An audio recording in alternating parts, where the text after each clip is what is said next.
আসসালামু আলাইকুম রহমতুল্লাহি ওবরকাতুহু। সম্মানিত দর্শক, আমাদের দেশের মাদ্রাসাগুলো নিয়ে ইদানিংকালে যে সকল নেতিবাচক খবর প্রচারিত হচ্ছে এবং অনেকগুলো খবরের সত্যতাও আছে। যেভাবে সাধারণ মানুষ মাদ্রাসার শিক্ষার্থী, মাদ্রাসার শিক্ষক এবং শিক্ষয়িত্রী তাদের সম্পর্কে যে নেতিবাচক ধারণা পোষণ করছে, তা আমাদের হাজার বছরের ইতিহাস এবং ঐতিহ্য এবং গত ১৪০০ বছর ধরে ইসলামের শ্রেষ্ঠত্ব, কোরআন এবং হাদিসের যে অলৌকিকত্ব, এগুলো নিয়ে আমরা যে প্রচার করছি, বড়াই করছি, গর্ব করছি এবং যে যার অবস্থান থেকে আমরা যে শ্রদ্ধা, প্রেম, ভালোবাসা, প্রণতি আল্লাহকে ঘিরে, রাসূলকে ঘিরে, সাহাবায়ে একরামকে ঘিরে, কোরআন হাদিসকে ঘিরে যা কিছু করছি,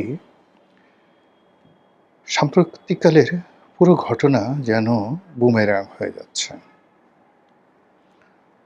যেখানে গত ১৪০০ বছর ধরে আমরা অন্য ধর্মের মানুষদেরকে আকৃষ্ট করে আসছি। ইসলাম ভালো, ইসলাম শ্রেষ্ঠ।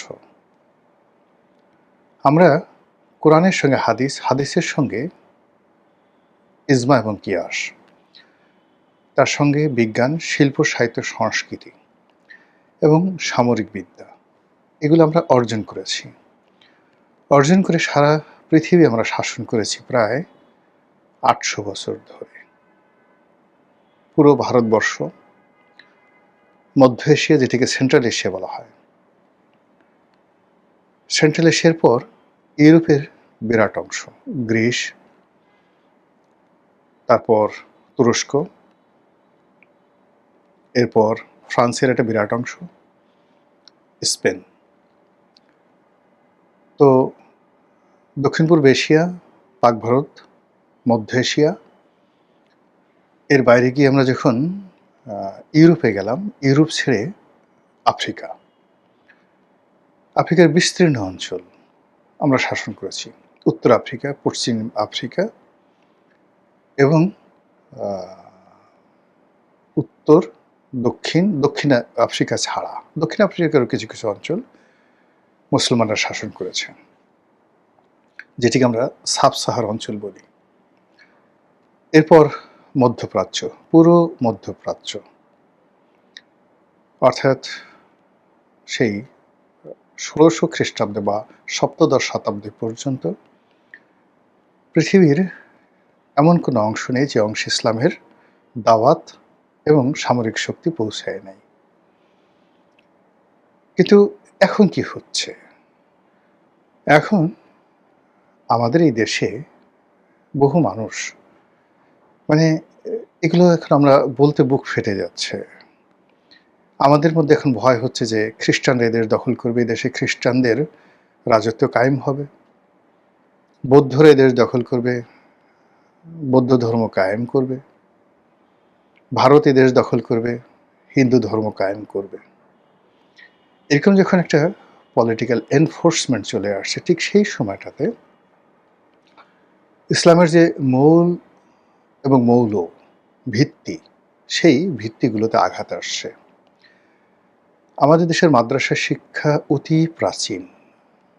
যখন একেবারে মোহাম্মদ রসুল্লাহ সাল্লাহ ইসলামের জমানাতে গুজরাটে প্রথম সাহাবা একরামরা এলেন, এই যে ইসলামের অভিযাত্রা শুরু হলো পাক ভারতে, তখন থেকে ইসলামের যে শিক্ষাটি, এটি আমরা মূলত সিনা থেকে সিনা, বুক থেকে বুকে, মন থেকে মনে, মস্তিষ্ক থেকে মস্তিষ্কে আমরা ধারণ করে আসছি।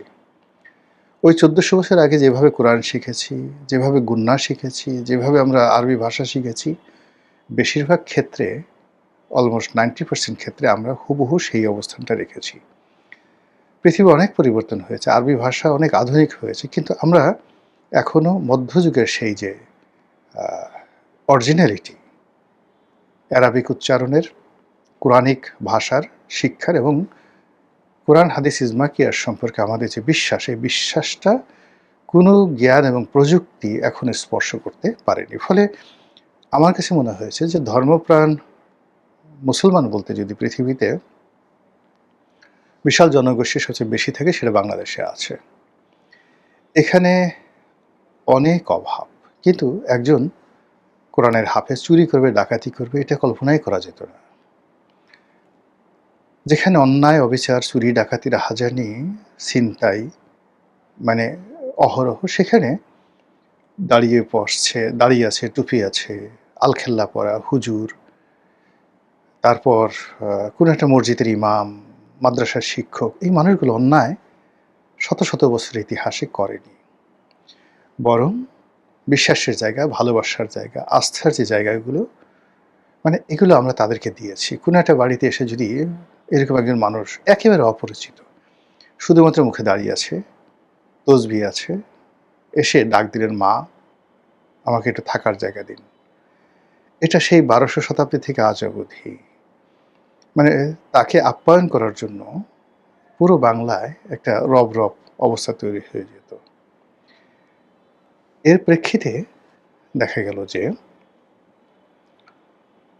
সমাজের এই যে মানুষের সহানুভূতি, এগুলোকে কেন্দ্র করে ধীরে ধীরে মাদ্রাসার শিক্ষাটা বিস্তৃত হতে থাকলো। এটা ব্যবসাতে পরিণত হয়ে গেল, ধান্দাবাজিতে পরিণত হয়ে গেল।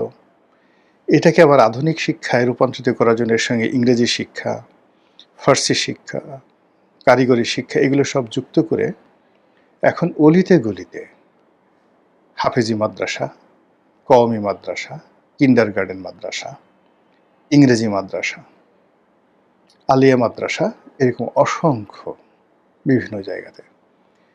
কি সেখানে পড়ানো হচ্ছে, কি পড়ানো হচ্ছে না, উই ডোন্ট নো। আমাদের তদারকি করার মতো এরকম অবকাঠামো নেই। এবং এখানে যারা যাচ্ছে 99% প্রান্তিক জনগোষ্ঠী, যেমন গার্মেন্টসে চাকরি করে শ্রমিক নারী, তার মেয়েটিকে সে সকালবেলা সেখানে দিয়ে আসতো বা দিয়ে আসে, বা কোনো একটা বাড়ির দারোয়ান, সে তার ছেলেকে একটা হাফেজি মাদ্রাসায় পড়াচ্ছে। দারোয়ান বেতন পায় 15,000 টাকা, কোনো মতে খেয়ে পড়ে আছে, সেখান থেকে 8-10 হাজার টাকা সে তার ছেলের পেছনে ব্যয় করে। এগুলো কিন্তু মাগনা না। আবার ওই যে মাদ্রাসাগুলো, সেগুলো এরকম সবার কাছে টাকা নিচ্ছে বলছে, আবার 2-4 জনকে ফ্রি খাওয়াচ্ছে, লিল্লা বোর্ডিং খাওয়ার কথা বলে বিভিন্ন লোকের কাছে চাল, ডাল, আটা, ময়দা পাড়া মহল্লায় তাদেরকে সে সাহায্য নেওয়ার জন্য পাঠাচ্ছে। ফলে এই গত 10-15 বছর বা 20 বছর ধরুন, গত লাস্ট 20 ইয়ার্স, এদের স্ট্যান্ডার্ড, এদের নীতি নৈতিকতা, এদের নিয়ে নানা রকম দেশি এবং বিদেশি চক্রান্ত এমন একটা পর্যায়ে পৌঁছে গেছে যেখানে সন্ত্রাসবাদ, জঙ্গিবাদ, আইএস, উগ্রবাদ এই জিনিসগুলোর সঙ্গে মাদ্রাসার যে বদনাম একত্র হয়ে গেছে। ফলে কি হলো, শেখ হাসিনার পুরো জমানাতে মাদ্রাসার শিক্ষক, মাদ্রাসার ছাত্রছাত্রী এদের উপরে কিন্তু নির্বিচার জুলুম অত্যাচার চলেছে। কিন্তু গত 3-4 বছর ধরে এই মাদ্রাসাকে কেন্দ্র করে যে যৌনতা, যে বলাৎকার, 6-7 বছরের ছেলে, তাকে মাদ্রাসার হুজুর পালাক্রমে দিনের পর দিন ধর্ষণ করছে। অনেক ক্ষেত্রে মারা যাওয়ার মতো ঘটনা ঘটছে, অনেক ক্ষেত্রে রক্তাক্ত হয়ে যাচ্ছে। জাস্ট একটু 2-3টা ঘটনা বলি। আমাদের যে পায়ুপথটা মহান আল্লাহ রাব্বুল আলামিন তৈরি করেছেন মল ত্যাগ করার জন্য। ওখানে যে পুরো সিস্টেমটা, সেটা হলো ভিতর থেকে মল বের হবে, ওই জন্য আপনার চামড়া, ওই জন্য ওখানকার কোষ, ওখানকার জেল ওইভাবে তৈরি করা হয়েছে, একমুখী। কিন্তু যখন ওটা উল্টোভাবে আপনি একটা আঙ্গুল ঢুকাতে যান কিংবা অন্য কোনো কিছু ঢুকাতে যান, সঙ্গে সঙ্গে এটা রিয়্যাক্ট করে, ওখানকার সমস্ত সেলগুলো ছিঁড়ে যায়, ছিন্ন বিচ্ছিন্ন হয়ে যায়। এই জন্য পায়ুষ্কাম কোনো সমাজে কখনো এটা বৈজ্ঞানিক ছিল না, সমাজ গ্রহণ করেনি। এবং যারা এই ধরনের জেনা, ব্যভিচার পুরুষ এর সঙ্গে এই ধরনের বলাৎকার করে বা এটাকে সমকামিতার পর্যায়ে নিয়ে গেছে, এরা কোনো অবস্থাতেই হাজার হাজার বছরের মানবজাতির ইতিহাসে তারা এই কাজগুলো করেনি। তারা কখনো সমাজে রেসপেক্টেড হয়নি। সাম্প্রতিক সময় এরকম যে বিকৃত রুচির পায়সকামগুলো এই মাদ্রাসাতে ছড়িয়ে পড়েছে, এটা কি চক্রান্ত এটা কি দেশি চক্রান্ত না বিদেশি চক্রান্ত? এখানে কি কোনো ধরনের ফ্রাস্ট্রেশন কাজ করছে? এখানে কোনো ধরনের বিকৃত রুচি কাজ করছে? এই বিষয়গুলো নিয়ে আমাদের সবাইকে আসলে কাজ করতে হবে। এবং এখানে যে শিক্ষক এবং ছাত্রদের যে অনৈতিক আচরণ, যে জিনিসগুলো আসছে, এটা শোনার মতো নয়, দেখার মতো নয়। অস্বাভাবিক। এই কথাগুলো বলার মতো নয়। সেম ঘটনাগুলো ঘটছে মহিলা মাদ্রাসাতে। সেখানে পুরুষেরা, শিক্ষকরা পর্যায়ক্রমে কোনো একটা মাদ্রাসাতে, মহিলা মাদ্রাসাতে হয়তো ২০ জন ছাত্রী আছে, কোথাও ৫০ জন ছাত্রী আছে। প্রায় এরকম অভিযোগ আসছে যে সেখানে প্রায় সবাই ধর্ষণের শিকার হয়েছে। ১ বার ২ বার মানে রেগুলার। এবং এই জিনিসগুলো ছোট, ছোট বাচ্চা মেয়ে ১০ বছর, ১১ বছর, ১২ বছর। এই জিনিসগুলো কেন হচ্ছে?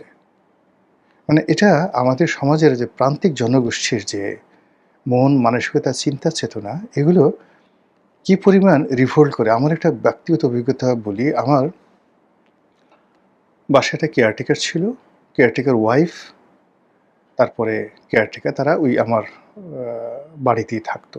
আমার বাগান বাড়িতে তারা থাকতো এবং ওদের ২ টো বাচ্চা ছিল। ওরা মানে কেয়ারটেকার আমাকে আব্বা ডাকতো, বাবা ডাকতো, আর আমার স্ত্রীকে মা ডাকতো। তো ওদের ২ টো ছোট, ছোট বাচ্চা আমি আদর করতাম। ওরা এরকম হাফিজি মাদ্রাসায় পড়তো।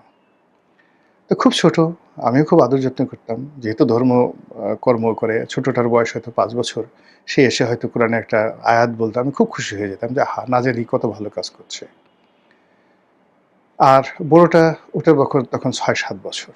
কিন্তু ২ বছর, ২.৫ বছর ওরা পড়ার পরে খুব দ্রুত তারা এতটা ফাজিল হয়ে গেল এবং এতটা উগ্র হয়ে গেল। এই ২ টো বাচ্চা মেয়ে। মানে যেটা ৫ বছর ছিল ওটা ৭ বছর হলো, আর যেটা ৯ বছর ছিল সেটা ১১ বছর হয়ে গেল।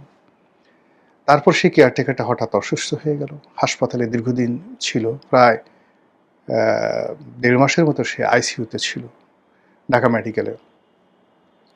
তখন এই ২ টো বাচ্চার যে উগ্রতা, মানে তার বাবা অসুস্থ, মরে যাচ্ছে, কিন্তু লিপস্টিক তাদের লাগবে। তাদের সাবান লাগবে হাসপাতালে। মানে এই জিনিসগুলো যেহেতু তারা বাগান বাড়িতে থাকতো না, আমি এত খোঁজ খবর নিতাম না। এদের এই জিনিসগুলো বুঝতে পারতাম না।